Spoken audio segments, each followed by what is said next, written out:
Le réveil des stars, MFM Radio. Allô? Bonjour Christine and the Queen, c'est Laurent Argelier, MFM Radio Réveil les stars, comment allez-vous? Ah bah écoutez, ça va très bien, merci de m'appeler. Dormez-vous avec vos 2 victoires de la musique? Non, j'en suis quand même pas là. Je suis très contente de les avoir gagnées, mais je suis pas fétichiste au point de dormir avec. Où se trouvent vos 2 victoires de la musique? Très précisément, elles sont juste au-dessus de mon bureau, voilà. Juste au-dessus de Si vous votre voulez tout bureau. savoir. Alors ça fait un drôle d'effet Voilà. de recevoir 2 victoires de la musique.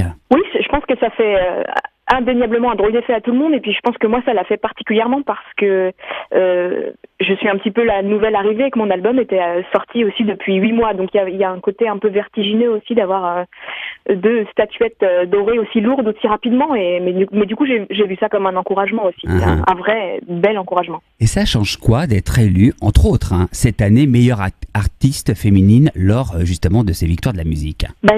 Je pense qu'on va attendre quelques semaines pour voir si ça change quelque chose. Après, encore une fois, psychologiquement, c'est assez perturbant et très beau aussi, parce que pour moi, c'est plus une récompense qui dans ma tête est associée à une carrière, à un répertoire, tu vois, à des artistes qui ont évolué aussi, comme Catherine Ringer, qui a un vrai parcours. Donc moi, j'ai un peu l'impression d'être un bébé interprète féminine, mais encore une fois, quand je parle d'encouragement, je pense qu'il y a aussi cette bienveillance directement qu'on m'accorde et qui me permet peut-être de continuer à prendre des risques, je crois. Ça m'encourage à continuer à prendre des risques. Ouais. Et vous parlez justement que c'est aussi perturbant, c'est-à-dire? Perturbe dans le bon sens, mais il y a un côté très immédiat qui s'est passé autour de cet album. Il y a une rapidité aussi avec laquelle les choses se sont enchaînées, qui donne un peu le vertige, encore une fois. Et qui n'était pas prévu, que moi j'avais pas, je pense pas qu'on puisse prévoir un succès, mais j'avais vraiment pas prévu que ça prenne cette ampleur-là en tout cas. Et avec ces 2 victoires, et ce sera ma dernière question concernant les victoires de la musique, avez-vous plus d'amis, recevez-vous plus de coups de téléphone? Le classique des contacts qui augmentent.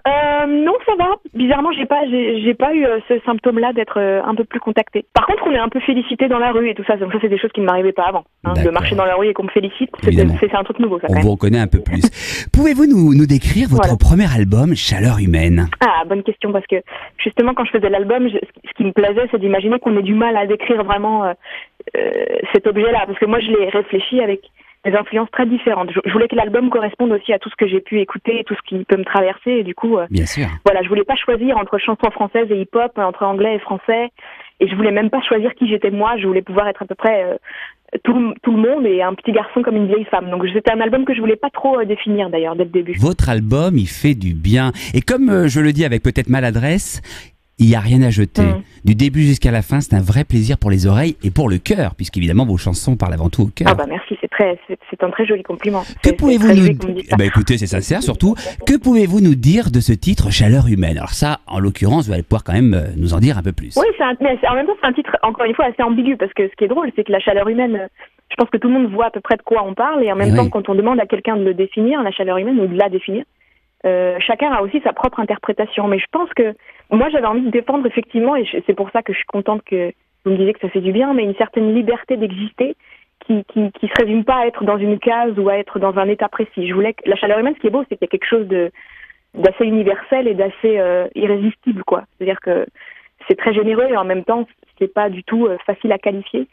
Et mon personnage et les chansons m'ont d'abord libéré moi aussi, donc je voulais que l'album ait aussi peut-être un effet de chaleur humaine sur celui qui l'écoute. Et puis la chaleur humaine, c'est finalement, maintenant que tout ça a un peu avancé, c'est les choses que je reçois aussi, c'est l'accueil du public. En fait, c'est finalement ce qui se passe entre un chanteur et son public, c'est une espèce d'alchimie comme ça, un petit peu étrange, qui crée une réaction, quoi.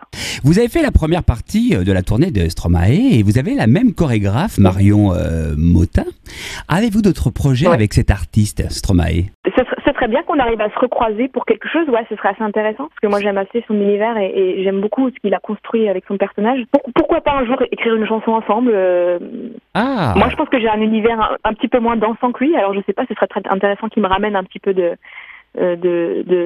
d'efficacité et de danse sur mes textes mélancoliques, je sais pas, j'en ai pas encore du tout discuté avec lui. Ça pourrait être sous la forme éventuellement d'un duo dans vos rêves les plus fous? Oui, pourquoi pas, j'exclus rien, mais après on verra bien on verra où nous en sommes tous deux à la fin de nos tournées respectives aussi déjà.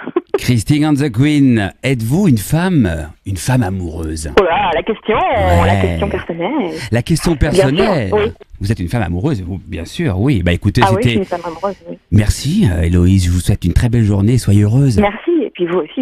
Retrouvez le Réveil des stars tous les jours à 7h45 sur MFM Radio.